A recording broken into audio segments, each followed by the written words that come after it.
Hi designers, இன்னைக்கு இந்த வீடியோல மேக்ஸி இல்லைனா பட்டுப்பாவாடை சட்டைக்கு டாப் போர்ஷன் எந்த மாதிரி எல்லாம் பண்ணலாம், எல்லாத்துக்கும் என்னென்ன டிஃபரன்ஸ் அப்படின்னு தான் நம்ம பார்க்க போறோம். இந்த டாப் போர்ஷனை பொறுத்த வரைக்கும் போன வீடியோலயே சொல்லிட்டேன் 3 டைப் இருக்கு அப்படின்னு. நார்மல், பிரின்சஸ் கட், டாட்டட் அப்படின்னு. நார்மல் அப்படின்றது இது மாதிரி நார்மலா இருக்கும். இதுல டாட் போர்ஷன் அப்படின்னு எதுவுமே வந்திருக்காது. மேல இருந்து கீழே வரைக்கும் ஸ்ட்ரெயிட்டா இருக்கும். இதே இது டாட்டட் அப்படின்றது கரெக்டா உங்களுடைய பர்ஸ்ட் பாயிண்ட் கிட்ட டாட் குஞ்ச மாதிரி இருக்கும்.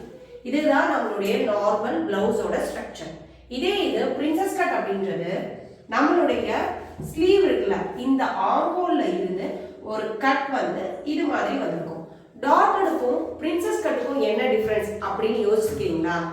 டாட்டட் அப்படின்றது உங்களுடைய பாயிண்ட ஷார்ப்பா காமிக்கும்.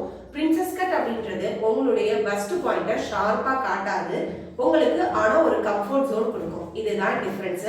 இப்போ உங்களுக்கு நார்மல், டாட்டட், பிரின்சஸ் கட் மூணுக்கும் டிஃபரன்ஸ் தெரிஞ்சிருக்கும்னு நினைக்கிறேன்.